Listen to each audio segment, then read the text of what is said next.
Hi guys, welcome back. So, Nasdaq and S&P 500 are making all-time high almost every day, while the Hong Kong Hang Seng Index is making a new low of the year also almost every day. At the same time, ARK Invest has been selling a lot of the Chinese stocks like Tencent in these few days, JD also, and Beike, even Baidu, what they are quite heavy before, and now the position of Baidu is completely closed. On one side, we see President Biden signing new order almost every day or every week, targeting the big Chinese techs, adding more companies to the blacklist. On the other side, we see China is also joining the party to crack down their own big tech companies, initiated by the Didi probe since last week, and is now starting to tighten the rules for their own companies to get IPO at foreign exchange. And because of so much drama happening, beating down the Chinese stocks, of course then one thing leads to another, more things backfire. So suddenly the VIE structure for most of the Chinese companies start to raise concern at this timing. So in this video, I want to go over with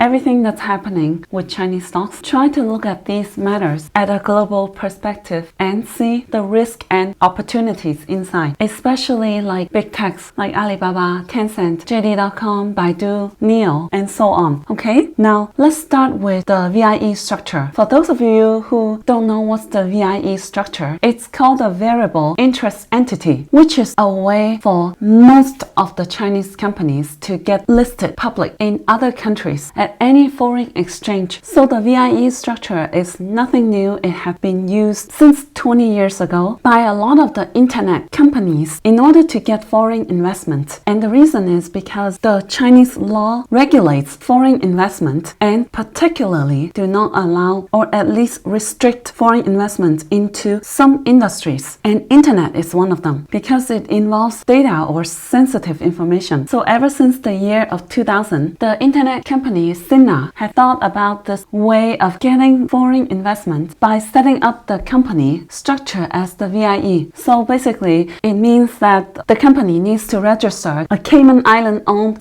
Basically, it means that they need to register a company in the Cayman Island, and this company would own 100% a company in Hong Kong that they register, and the company in Hong Kong would own another company that has this control of the domestic company in China by contract. So this is the structure that they figure out that can work to avoid the law but not violating anything. So it's kind of like a gray area that both the foreign investments and the Chinese government can agree on in order for a lot of the internet companies, the tech, to get foreign investment at early stage. And this had been carried on like a tradition ever since 20 years ago. So right now, the stocks we buy in the US stock market, the companies that are listed in the US stock exchange, most of them are using this VIE structure. So we as international investors would be investing into this Cayman Island listed company and indirectly investing in the Chinese company. So this is kind of a norm that had existed for 20 years, and suddenly because of what happened with Didi, it had triggered the Chinese government to seriously face these problems of the Chinese companies getting out of control, because Didi, like I said in my video on Tuesday, had really seriously violated the government's wish and took advantage of the 100-year anniversary to go public in a rush and in a low profile, hoping the government would be too busy and just let it go. So this had really provoked the authority and backfire. And here we go, the Chinese government is starting to look at this process for many companies to get public listing at foreign exchange, especially now the technology had evolved quite a lot for the last 2 decades, and the big tech companies have accumulated a lot of data in the past that if the US government get a hold of it, because most of these companies are heavily invested by the US companies, now that the US government keeps pressuring the Chinese listed companies and seriously starting the technology war. So now China has to face the problem of this IPO process of all the Chinese companies and the whole VIE structure. Now that China and US are not in good terms, so the VIE structure is kind of like a gray area for both the Chinese and the US parties to agree on and allow these Chinese companies to get foreign public listing. But the problem is that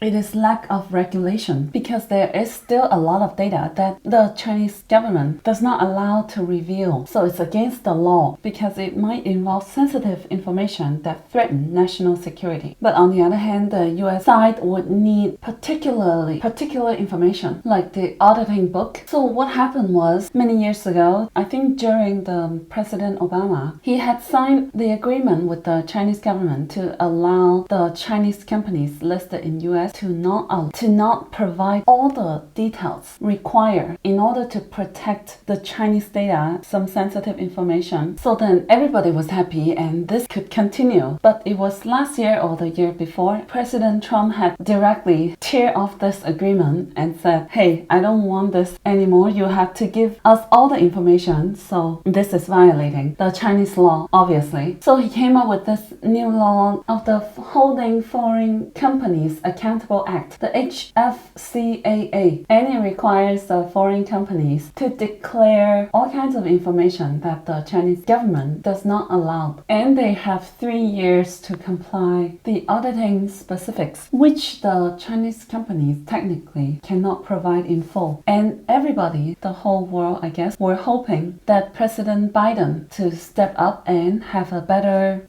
negotiation or find a solution for this, so then the issue of conflict can be solved or at least more eased off, and then both countries can have some mutual ground in order for the Chinese companies to continue being listed in foreign exchange. I think everyone, including the Wall Street and even the Chinese government, had expected that. So that's why it was back in February, not long after President Biden stepped up, there was some news that says China allow foreign investments, so the Chinese individual can spend up to US $50,000 per year on foreign currency purchases. So basically letting Chinese citizens to buy Hong Kong and US stocks. So at that time, a lot of us had taken this as a really good news. First of all, China is giving out a gesture to the US as a start to try to build better terms in the US-China relationship, and also it's indirectly a way for Chinese government to support a lot of the Chinese companies listed in Hong Kong and US stock exchange, because they realize that their companies are quite undervalued in foreign stock exchange versus within the domestic exchange. We see a lot of the Chinese companies delisted from the US and got relisted back in Hong Kong or within China and had a big boost in terms of their valuation. So a lot of people, including the Wall Street and the Chinese government, had the hope for the new president to build better relationship with the two countries, and we all knew what happened after that. And actually the hope is getting more and more diminished. And now the bad relationship between the US and China is heavily affecting the Chinese companies listed in US, because they are like children of divorced parents. So they really don't get so much love. And it's hard to regulate them because the companies can take advantage of the situations of the parents fighting and get allowance from both sides. In this case,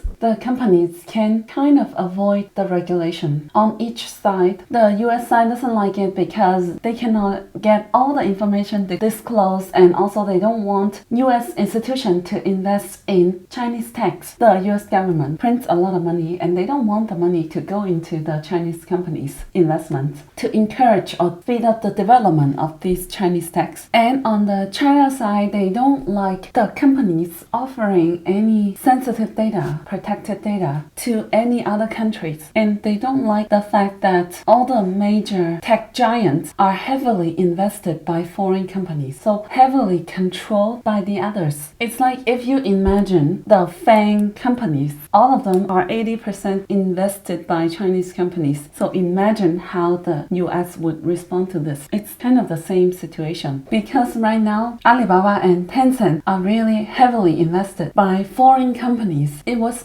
okay if US and China are in good terms, but when US is firing technology war and pressuring China like this, then it would be a big threat. If the US holds too heavy influence on the Chinese companies, they can anytime pull the trigger to give some real damage or at least have higher leverage in terms of negotiation. So I think at this point, the best case scenario is for the US and China to have a good talk, to really talk things out, figure out a situation to regulate these Chinese companies listed in the US stock exchange together. It would benefit the Chinese companies to have a more fair valuation. It would help both countries to regulate these companies. It would maintain the US stocks to be the financial center in the world, maintain this position, and it would continue provide huge profit for the Wall Street because the Chinese IPO every year accounts for huge profit for all the major banks, major institutions in the Wall Street. Last time I read, it was 80% of their annual growth from the Chinese companies' IPO. So banning the IPO for Chinese companies would seriously hurt Wall Street. That's why recently we see the bank stocks had all declined together with the Chinese stocks. It really doesn't benefit each party.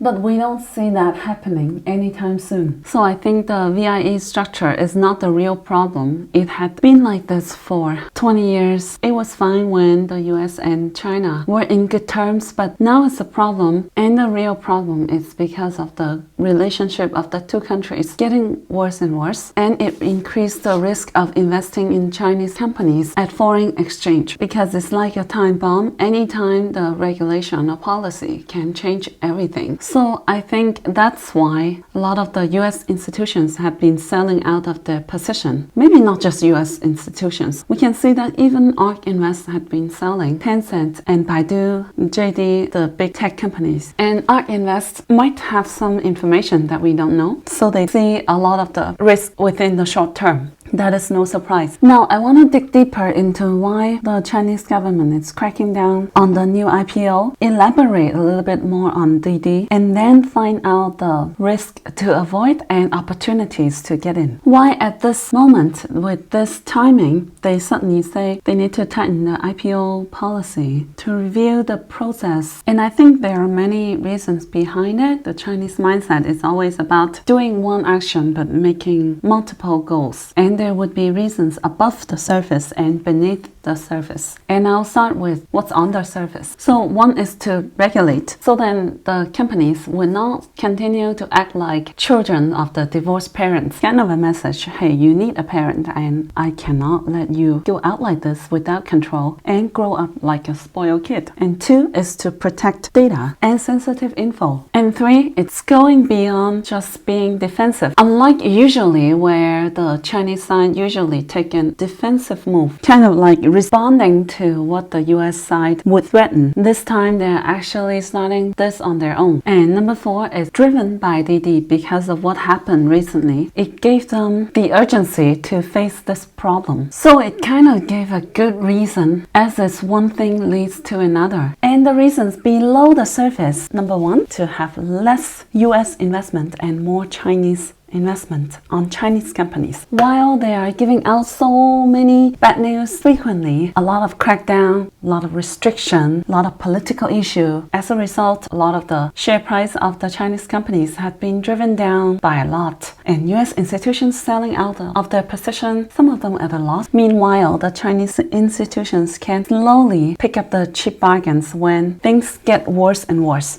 And number two reason beneath the surface would be to clean up of the system. So if you see me for real, you will see me doing the air quotes on the clean up. Because what happened with the DD IPO was a big question mark. Like I said, the water is too deep. How come so many times the government had warned DD, had so many talks with them, hope they can postpone the IPO because they want them to run a data collection investigation on themselves before, but still still the IPO got approved somehow by the government, which is the SEC of China, so then they can go ahead and get listed. Because every IPO needs to be approved, and yet Didi got the green light despite all the warnings. This just tells me that there is something not so transparent inside the system that might have been a problem for a while. And to be really clear, I mean corruption. And I think this is the issue that the presidency cannot tolerate. One of the most serious problems,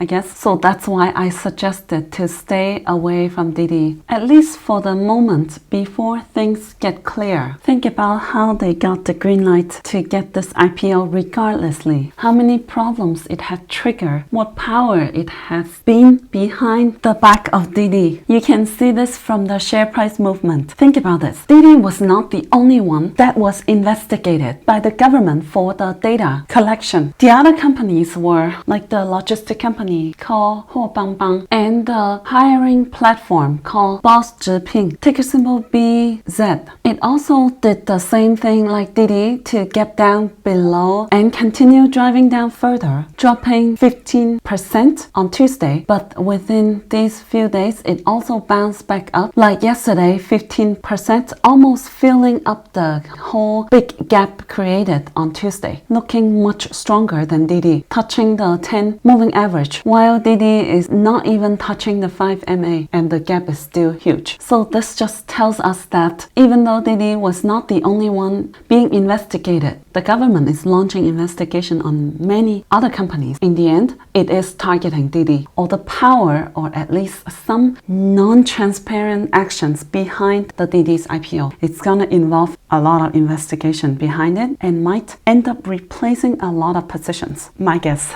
So from this two stocks price movement, you can see the difference. And by the way, BZ was the stock that ARK Invest had been buying heavily for the past few weeks since the IPO and did not sell even after the government launched the investigation and the share price tanked. So they have sold Tencent, Baidu and JD but did not sell BZ that was under investigation.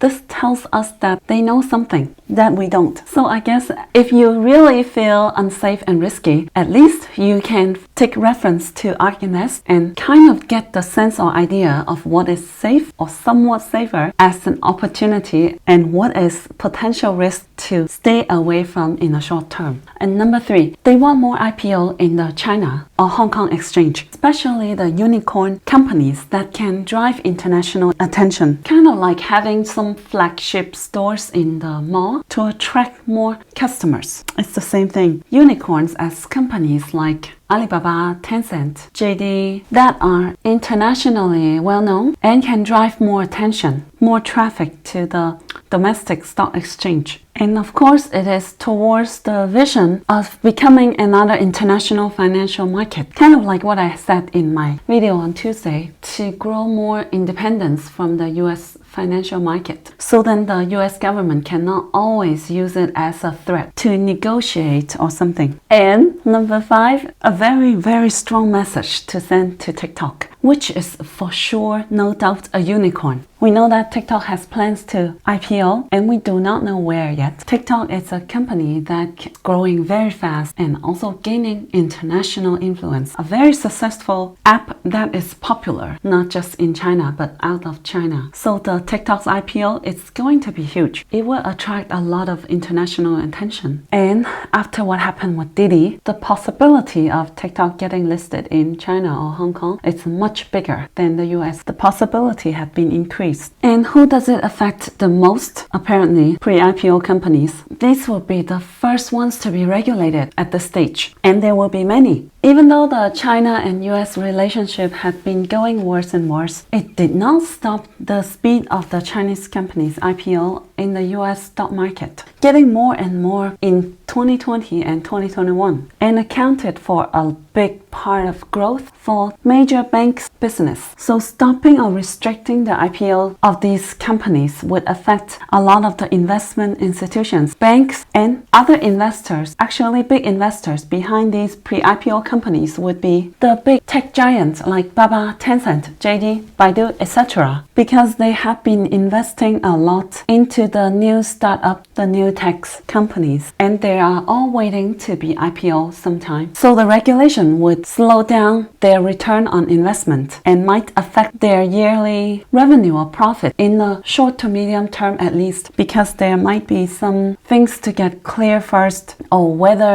they're going to be listed in US or Hong Kong or China mainland. Doesn't mean they cannot get listed, but it means that it would for sure be postponed, so their return on investment would be slowed down. So at least that's what they need to do at the first stage, and who it would affect the most. And I think it's less effect to the companies that's already IPO, the currently listed companies like NIO and Xiaopeng, for example. They already been through the IPO process, and right now Xiaopeng has been listed actually in this week. Starting on Wednesday, it's been listed in Hong Kong. So that would be another insurance for the international investors. Just like NIO too, NIO would get another listing in Hong Kong most likely within a couple months. So I don't think the VIE structure would affect us investors so bad. At most, it would be like BYD that gets listed in Hong Kong, China, and offer an OTC stock like BYDDF for international investors to buy in. So I think that would be the worst case scenario for NIO and Xiaopeng when they have a second listing in Hong Kong or China. It's like putting an insurance. So in case the relationship of China and US gets worse and worse, and US really decided to delist all Chinese companies, which I don't see this possibility so big yet. But in case it happens, there will be a solution for that, for the worst case scenario for NIO and other companies like Baidu, JD, Baba, everyone that have a listing already in Hong Kong. So I'm not too worried about that. And also for small caps like EH or LKCO, there is something we have to know, is that we never bet against the Fed, and also we never should bet against the Chinese government. When the Chinese government cracks down on an industry, they can go really harsh. But when they encourage a technology or sector, they can go really strong as well. So we can still see big opportunities when we step into the right side, the right territory. And in terms of share structure, it is still mainly owned by Chinese individuals and entities. Even though there are US institutions investing behind, they don't take the major part, not more than 50%, not big enough to control the company. So I see the risk being less.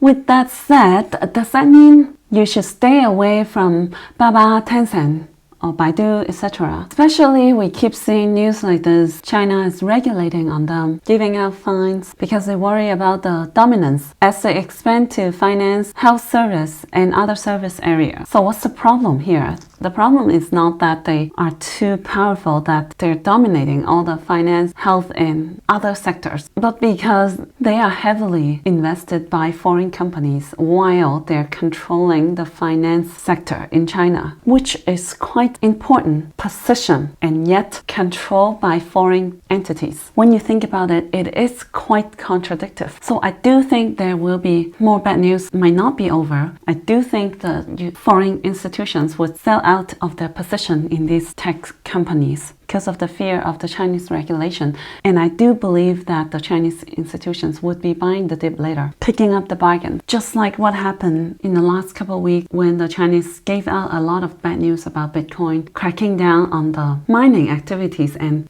crypto transactions. While Bitcoin felt like a bloodbath, I saw a lot of the Chinese institutions buying the dip of Bitcoin. This time might not be different either. So it would be up to you whether you want to stay out of this. But the good news for value investor is that the valuation of Baba had gone down to be such a good level, and Tencent had never been so cheap before, ever in history of their IPO for many years. It has the lowest PE ratio since the IPO years ago. Give Baba for example, it had never broken this yellow trend line I drew before over the past few years. every time it touched this line, it always bounced back up. Like here, 1, 2, 3, 4, 5, 6, 7, 8, 9, 10, 11. Now it's the 11th time. So there is a possibility that these 2 days would be a false breakout of the support if it can climb back up within the next couple days. Even though in the short term, these companies would be getting into quite some pressure of the share price, in the long run, I don't think the Chinese government would want them to fail at all. We are getting into the US-China technology war, and the Chinese government needs these companies to compete with the US FANG for the future years. They would be acting as a general in a war. So I think there is no way they would fail, or no way the Chinese government want them to be less competitive. So I have addressed the problems with the VIE structure and the tightening of IPO and how it affects the Chinese stocks in the short to medium term. And next, I want to talk about where I see the massive potential opportunity in this, and share one stock that I think would take great advantage of this matter in my next video. So you are free to give your comment or opinion about what opportunity I see or which stock I'm talking about. Okay, now if you have enjoyed this video, please give me a big like and write me a great comment, and I'll see you in my next video. That's it, guys. Hope you can find my videos helpful. Make sure you subscribe to my channel and give me a big like. Thank you.